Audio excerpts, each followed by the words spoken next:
Okay, चलो start करते हैं अपनी इकोनॉमिक्स।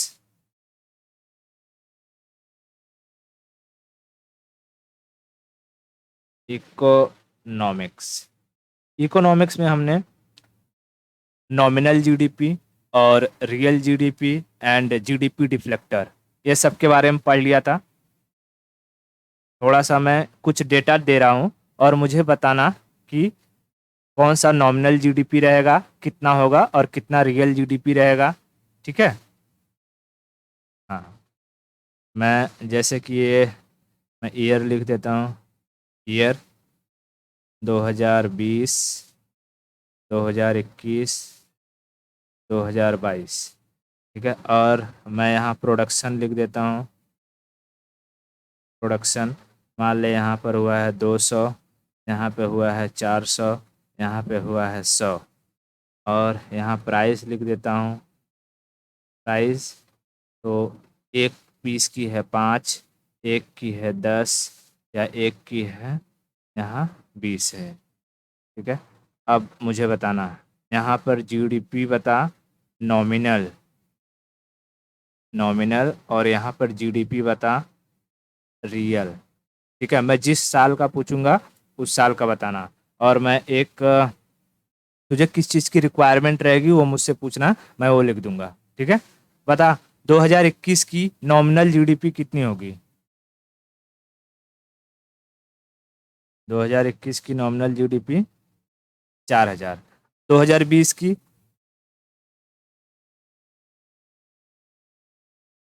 1000।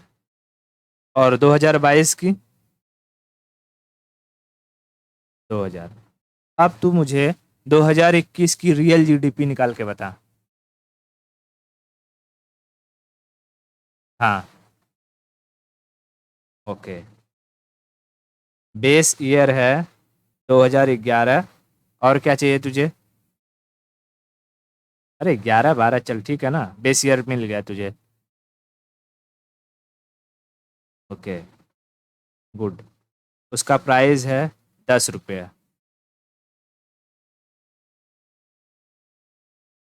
2021 का कितना हो जाएगा। 4000, 10 रुपये प्राइस के हिसाब से। ठीक है। यानी रियल जीडीपी के लिए हमें किसकी रिक्वायरमेंट होती है, एक बेस ईयर और बेस ईयर के प्राइस की। ठीक है। और उससे हम निकाल लेंगे रियल जीडीपी कितनी होगी। ओके। अब अगर मैं कहूं कि मुझे 2020 का रियल जीडीपी बता। 2020 की 2000। 2000। ठीक है। अब मैं चाहता हूं कि तू मुझे जीडीपी डिफ्लेटर डिफ्लेटर बता, कितना परसेंटेज होगा 2020 का।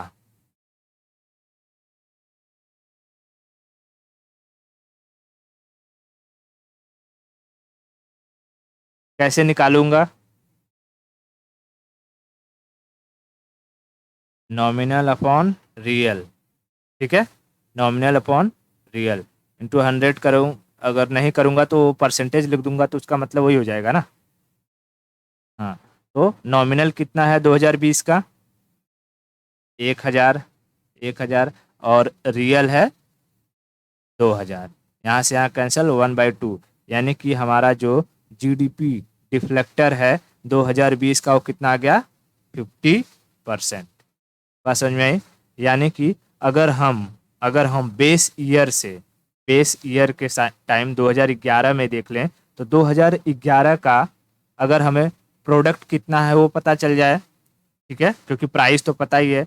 2011 का प्रोडक्ट कितना है वो पता चल जाए और हम वहाँ से नॉमिनल जीडीपी और रियल जीडीपी निकाल लें, उससे कंपैरिजन करें तो हमें ये पता लग जाएगा कि जितना भी चीज 2011 में जो भी प्राइस रहा होगा किसी भी चीज का, उससे 50% अधिक है। कब का, 2020 का। यानी महंगाई 50% ज्यादा है, इन्फ्लेशन 50% ज्यादा है। बात समझ में आए? तो ये सारी की नॉमिनल जीडीपी रियल जीडीपी में कोई टेंशन। अब हम आगे देखते हैं परचेसिंग पावर पैरिटी क्या होता है। तो पहले समझ कि परचेसिंग पावर पैरिटी का मतलब क्या होता है, पीपीपी। पीपीपी, तूने एक पीपीपी पढ़ा था सेक्टर में, वो क्या था? पब्लिक प्राइवेट पार्टनरशिप, ठीक है। लेकिन यहाँ वो पीपीपी नहीं है, यहाँ पर क्या है? ये परचेसिंग पावर पैरिटी, यानी कि खरीदने की शक्ति, जिसे कहते हैं क्रय शक्ति सामर्थ्य। हिंदी में क्या कहते हैं? क्रय शक्ति सामर्थ्य, यानी खरीदने की ताकत, ठीक है। अब देख, अब इसको पहले समझ अच्छे से, इसका मतलब क्या होता है। जैसे तुझे मैंने 100 रुपए दिया, ठीक है, तुझे मैंने कितना दिया? 100 रुपए। और तेरे सामने अंबानी है, ठीक है, अंबानी है, ठीक है, अंबानी, अंबानी को मैंने 100 रुपए दिया और मैंने कहा तुझे कि जा मार्केट में तू खाना खा के आ, ठीक है, या इस 100 रुपए को मार्केट में खर्चा करके आ, ठीक है। तो तू इस 100 रुपए से बहुत कुछ खरीद सकती है। जाएगी तो गोलगप्पा खा लेगी, कान के लिए झुमका ले सकती है, ठीक है, या तो जो ट्रेन से ट्रेवल कर सकती है इस टिकट लेकर के, है ना। इस 100 रुपए में तू कम से कम 2-3 चीज कर सकती है आराम से। लेकिन यही 100 रुपए जब मैंने अंबानी को दिए, अंबानी, तो क्या बता, जो वड़ा पाव तूने खाया स्टॉल पर, क्या ये बंदा वो स्टॉल पे वड़ा पाव खा पाएगा? तूने अ, बात तो सुन, नहीं, अमीर है इसलिए इसकी खर्चें अधिक है। ये जाएगा तो ये पैदल तो जाएगा नहीं, तू पैदल पैदल चली जाएगी, ये अपने वीएमडब्ल्यू से जाएगा, वीएमडब्ल्यू से जाएगा तो उसमें तेल ही भराने का उतना खर्चा हो जाएगा कि उसके सामने 100 रुपए की वैल्यू कुछ नहीं है। और जाएगा तो अकेले जाएगा नहीं कि हाँ जैसे तू तो निकल लेगी, हाँ चलो ठीक है खा के आ जाती हूँ, लेकिन क्या ये बंदा अकेले जाएगा? इसके साथ बॉडी गार्ड रहेंगे, ड्राइवर रहेगा, है कि नहीं, है ना। यानी ये 100 रुपए में अगर खाली बाजार में जाएगा ना तभी उसका 100 रुपए खत्म हो जाएगा बिना कुछ खाए पिए ही, ठीक है। लेकिन तू इस 100 रुपए से क्या कर सकती है? अगर मैंने कहा कि तुझे वड़ा पाव खाना है, 10 रुपए का वड़ा पाव है, वड़ा पाव, तो तू इस 100 रुपए से 10 वड़ा पाव ले लेगी, है ना, 10 वड़ा पाव। ये बेचारा कितना ले पाया? एक भी नहीं। अगर ढंग से बहुत किया भी कोशिश तो एक ले पाएगा, ठीक है। अगर इसने कहा कि नहीं मुझे लेना ही है तो एक ले पाएगा, वो भी स्टॉल से लेगा नहीं, किसी बड़े 5 स्टार होटल वगैरह में जाएगा, जहां पर देखेगा अच्छा भाई सबसे सस्ता सस्ता पानी में डुबा के खाऊंगा, मेरे को दे दो एक, ठीक है। तो बता, सबसे अधिक खरीदने की पावर तेरे पास हुई या अंबानी के पास? तेरे पास, यानी तू अपने पैसे का इस्तेमाल ज्यादा कर सकती है, ज्यादा चीजें खरीद सकती है, और अंबानी उसी पैसे का बहुत ज्यादा चीज खरीद नहीं सकता है, ठीक है। यानी कि जो देश गरीब हैं, जो देश गरीब होंगे वहां पर उनकी पैसे की वैल्यू ऐसी है कि भाई वो अपने पैसों से बहुत कुछ अपने देश में खरीद सकते हैं, ठीक है, अपने देश में बहुत कुछ खरीद सकते हैं। लेकिन अगर वही उस पैसे को लेकर के विदेश में चले जाएं, जैसे अब तू ऐसे कंपैरिजन कर, ये है यूएसए, यूएसए, और ये है इंडिया, इंडिया। यूएसए में एक कॉफी जो मिलती है नॉर्मली 170 रुपए का कॉफी, और इंडिया में एक कॉफी 10 रुपए का, ठीक है। अगर इंडिया के पास 170 रुपए रहे तो वो इंडिया वाला कितनी कॉफी अब पी सकेगा? 17 कॉफी पिएगा, है ना, 17 कॉफी पिएगा। यानी इंडिया वाले के पास यूएसए वाले की अपेक्षा 17 गुना खर्चा करने की ताकत है अपने देश में, अपने देश में। यानी हम कह सकते हैं कि पीपीपी के मामले में हम लोग इंडिया वाले यूएसए से 17 गुना ज्यादा है, आगे हैं, है ना। पीपीपी यानी परचेसिंग पावर पैरिटी के मामले में हम लोग इंडिया वाले यूएसए से 17 गुना ज्यादा हैं। ओके, अब समझ कि जैसे अब इसका एक फायदा तूने देखा कि हम भारत में अगर इसको खर्चा करेंगे तो हमें ज्यादा बेनिफिट होगा। लेकिन यही चीज अब उल्टा समझ कि इंडिया में कोई वर्कर है, ठीक है, इंडिया में कोई वर्कर है, उसे यहाँ पर क्या मिल रहा है, 1 लाख रुपए काम करने का। 10,000 लाख, 1 ही लाख है ना, हाँ, 1 लाख रुपए मिल रहा है काम करने का, ठीक है। और यूएसए से कोई वर्कर यहाँ आ रहा है, यूएसए से, तो यूएसए में तो भैया यूएसए की पैरिटी पावर 17 गुनी कम है, यानी यहाँ पर कोई भी चीज हमसे 17 गुना महंगा होगा, और यहाँ का जो एम्प्लॉय होगा वो हमसे 17 गुना ज्यादा पैसे लेगा। यानी यहाँ पर यूएसए से जो एम्प्लॉय आएगा, इंजीनियर, वो कितना लेगा यहाँ पर भारत में, 17 लाख रुपए लेगा भारत में काम करने के लिए। तो बताओ, अगर यहाँ बड़ी बड़ी कंपनियां आएंगी, फॉरेन से कोई कंपनी आ रही है यूएसए की और इंडिया में अपना ब्रांच ओपन कर रही है, तो वो क्या यूएसए के एम्प्लॉयज को रखेगा या इंडियन एम्प्लॉय को रखेगा, इंडियन एम्प्लॉय को रखेगा। यानी वो 17 लाख में 17 इंडियन इंजीनियर्स रख लेगा, और वहां पर वो 17 लाख में एक ही अमेरिकन एम्प्लॉय को रख रहा था। बात समझ में आई? हाँ, अब समझ कि अगर इंडिया से कोई एम्प्लॉय यूएसए में जाता है, ठीक है, देख, ये है यूएसए और ये है इंडिया, इंडिया, ठीक है। अब देख, यूएसए में जो काम कर रहा है वो 17 लाख पर काम कर रहा है, एक एम्प्लॉय है जो वो 17 लाख पे काम कर रहा है। इंडिया से जो जाएगा, इंडिया को तो उसे, इंडिया वाले को इंडिया में 1 लाख मिल रहा था, ठीक है, 1 लाख मिल रहा था। और ये जब जाएगा यूएसए में, तो यूएसए में, फॉरेन कंट्री में, किसी भी इंसान को उसकी नेशनैलिटी के आधार पर उसे पेमेंट दिया जाता है। यानी अगर तू इंडिया में है तो इंडिया में तुझे कितना पे किया जा रहा था, उसी के अकॉर्डिंग तुझे यूएसए में ही पे करेंगे, ठीक है।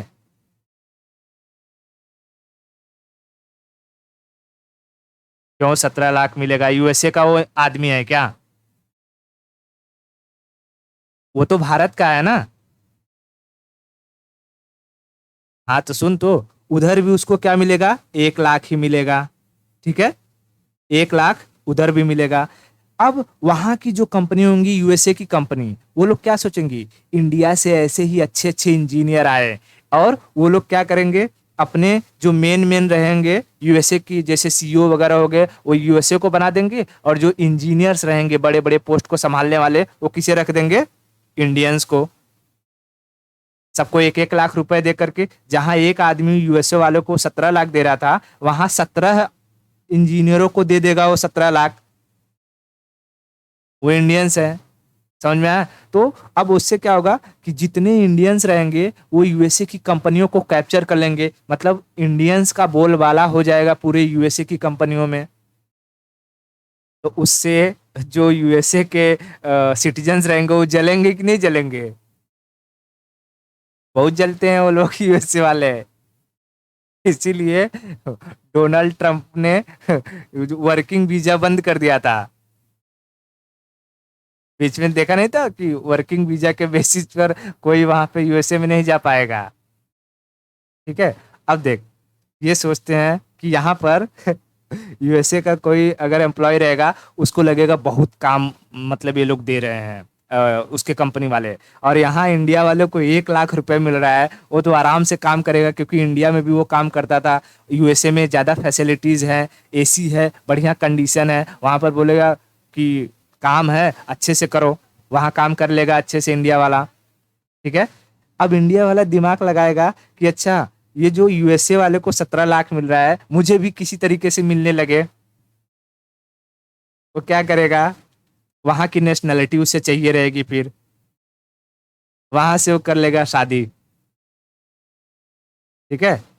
और यूएसए में शादी कैसी होगी, कि लड़का रहेगा ये इंडियन, और वहाँ की लड़की को कहेगा देख हमसे तू क्या कर ले, पेपर वर्क पे ऐसे दिखा दे कि हम लोग शादी कर रहे हैं, और मुझे यहाँ का क्या मिल जाएगा, नेशनैलिटी। और मुझे जब नेशनैलिटी मिल जाएगी तो मेरी प्राइस मतलब सैलरी 1 लाख से कितनी हो जाएगी, 17 लाख। ठीक है, उसमें से 10 लाख तू ले लेना, 7 लाख मैं ले लूंगा। ठीक है, और बाद में जैसे ही 4-5 महीने या 1 साल 2 साल हो गया, डाइवोर्स ले लेना।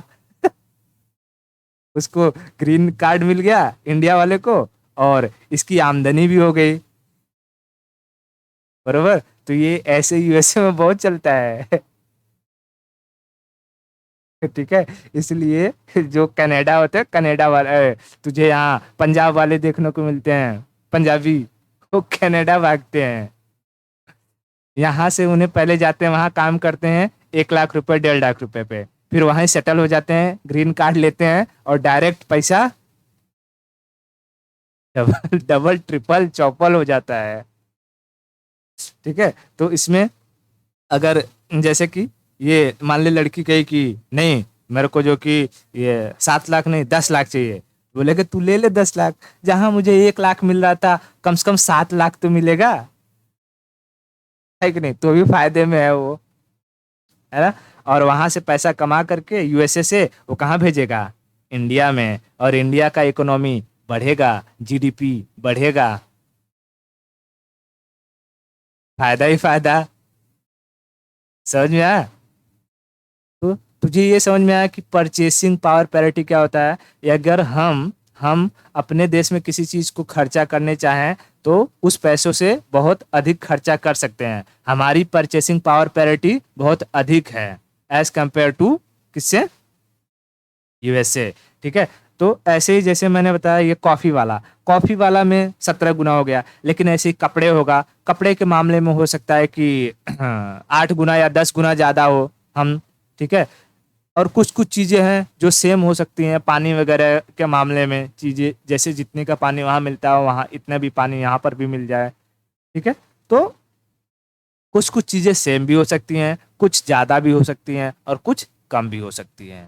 बात समझ में आया? लेकिन ओवरऑल अगर हम देखें तो परचेसिंग पावर पैरिटी के बेसिस पर हमारी जीडीपी वो पूरी दुनिया में तीसरे नंबर पे आती है। बात समझ में आ रही? परचेसिंग पावर पैरिटी के मामले पर हमारी जीडीपी पूरी दुनिया में तीसरे नंबर पे आती है। और देख जैसे हमारी जीडीपी की अगर बात करूं तो हमारा जीडीपी अभी 3 ट्रिलियन के आसपास चल रहा है, रियल जीडीपी। ठीक है, रियल जीडीपी 3 ट्रिलियन के आसपास है। लेकिन अगर यही तू पीपीपी वाले जीडीपी, अगर जीडीपी बाई पीपीपी यानी परचेसिंग पावर पैरिटी के हिसाब से अगर जीडीपी देखेगी, जीडीपी बाई पीपीपी, तो वो है 12 ट्रिलियन। बात समझ में आई? 12 ट्रिलियन। ठीक है, तो हम लोग पीपीपी के मामले पर, पीपीपी के मामले पर कौन से नंबर पे आते हैं? तीसरे नंबर पे। पहले नंबर पे आता है यूएसए, दूसरे नंबर पे आता है चाइना, और तीसरे नंबर पे आता है इंडिया। यानी अगर दुनिया में कुछ बिक रहा होगा तो हम तीसरे खरीदार होंगे। बस समझ में? ओके, देख इतना चीज तुझे पीपीपी का क्या मतलब होता है समझ में आ गया? ओके, एकदम सही। अब देख जो ये सारा का सारा प्रोसेस मैंने तुझे बताया कि यूएसए में कॉफ़ी इतने का है, इंडिया में इतने का है, ठीक है, यही सब प्रोसेस के हिसाब से पीपीपी को काउंट भी किया जाता है। यानी हम कंपैरिजन करते हैं कि वहाँ पर कोई भी चीज़ का प्राइस कितना होगा, और भारत में हमें जिस कंट्री के साथ कंपैरिजन करना रहता है, जैसे हमें अगर सऊदी के साथ कंपैरिजन करना है तो सऊदी में प्रोडक्ट के बारे में देखना होगा कि सऊदी में कोई प्रोडक्ट कितने का मिल रहा है, फिर हम भारत में देखेंगे वही प्रोडक्ट को हम कितने में खरीद सकते हैं। ठीक है, और उसके अकॉर्डिंग हम रेशियो निकाल करके जिसके साथ कंपैरिजन करना रहता है उसे ऊपर रखते हैं, और इंडिया को हम नीचे साइड में रखते हैं, मतलब डिनोमिनेटर में, और देखते हैं जो वैल्यू आती है उसके अकॉर्डिंग हम लोग देखते हैं कि हमारी जो पीपीपी कितने नंबर पर है। इतना क्लियर है? ओके, पीपीपी समझ में आ गया? ओके, ठीक है। अब देख, ये था पीपीपी। कहेगा कि परचेसिंग पावर पैरिटी के मामले में हम लोग तो तीसरे नंबर पे आते हैं, तो रियल जीडीपी के मामले में हम लोग कौन से नंबर पे आते हैं? 5वें नंबर पर। इंडियाज रियल जीडीपी,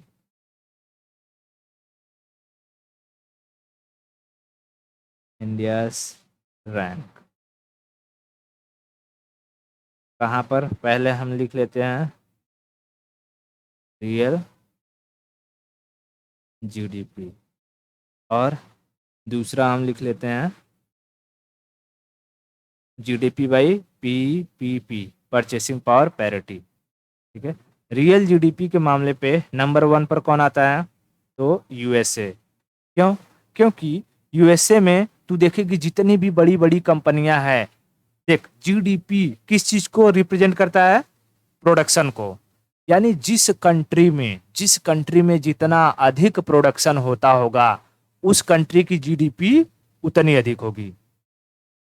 ठीक है, तो यूएसए में देखेगी, यूएसए की कंपनियां भर भर के हैं। जैसे हम जिस पर अभी पढ़ा रहे हैं, हमारा ये गूगल यूएसए की कंपनी, यूट्यूब यूएसए का, तेरा अमेजोन यूएसए का।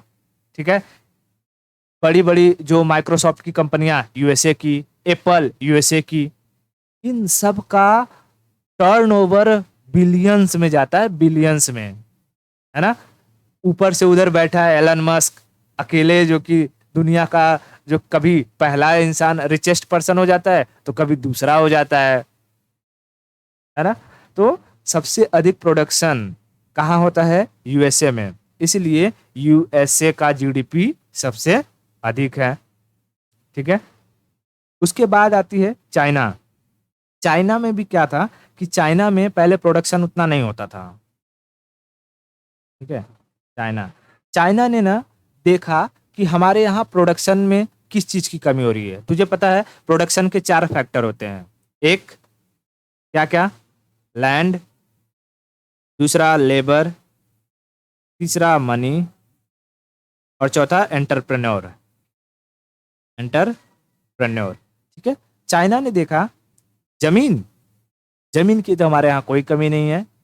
उसने कहा कंपनियों को कि आप आओ आओ और जमीन को पसंद करो कि आपको कौन सी जमीन चाहिए। 2 घंटे में वो जमीन आपकी। ठीक है, वो चाहे कोई खेती की जमीन हो या कैसी भी जमीन हो, अगर कंपनी ने बोल दिया हमें ये चाहिए, तो चाइना वाला वहां अगर किसान है तो किसान को कहेगा देखो इतना पैसा दे रहा हूं, चुपचाप लो और जमीन हमारे हवाले कर दो। ज्यादा नौटंकी किए, खत्म, कहानी खत्म।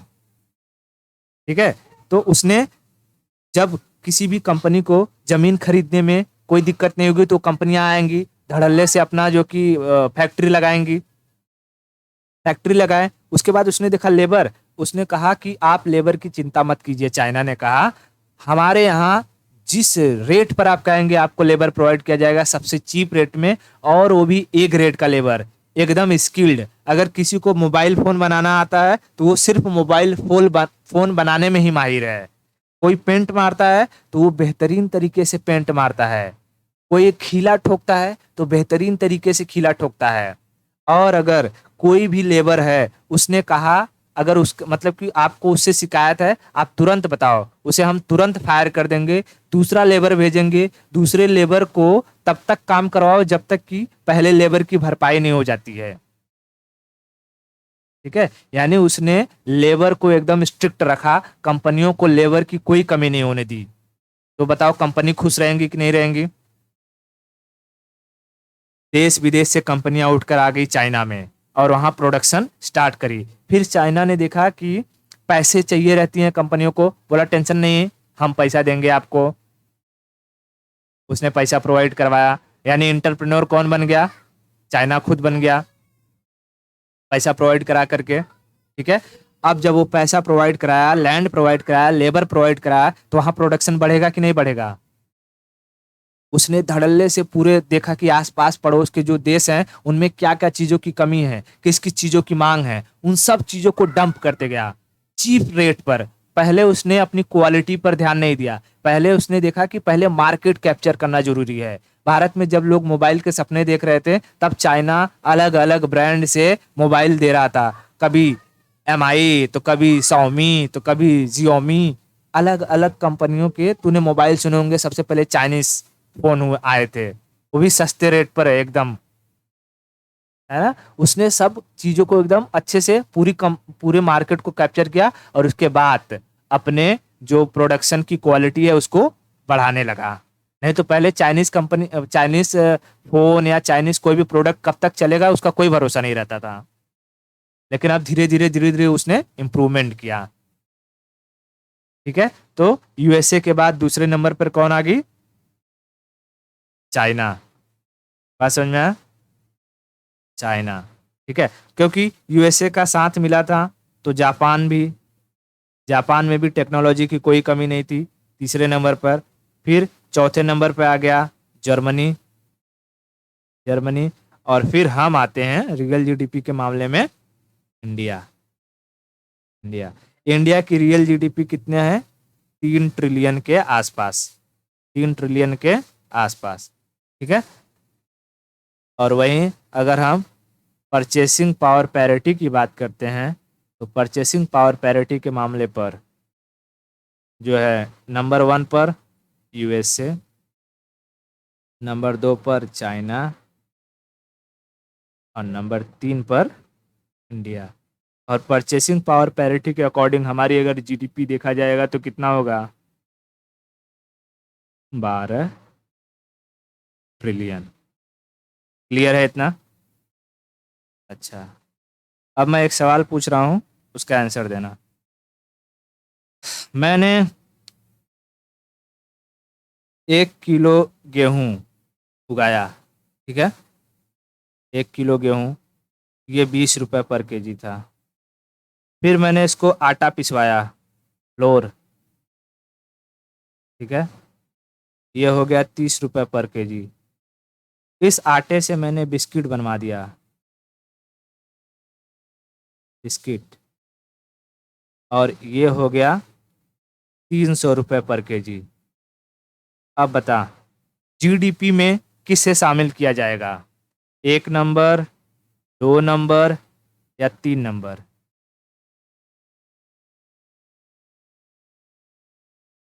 यस, बहुत सही, ठीक है। ये चीज़ हमेशा याद रखना, जो GDP होती है, GDP always talks about the production, ठीक है, प्रोडक्शन। और प्रोडक्शन में भी किसका? तो फाइनल प्रोडक्ट की बात करता है, और फाइनल प्राइस की बात करता है, ठीक है। तो GDP में जो प्रोडक्ट होगा वो कौन सा होगा? Final product, final product. और जो प्राइस इंक्लूड की जाएगी वो फाइनल प्राइस, फाइनल प्राइस। बात समझ में आया?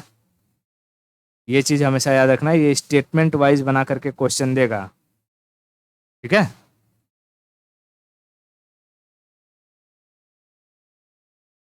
गेहूं,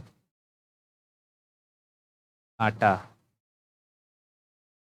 बिस्किट,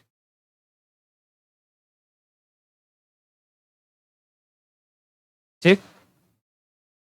और इस तरीके से हमारा जो GDP है, GDP खत्म होता है, ठीक है।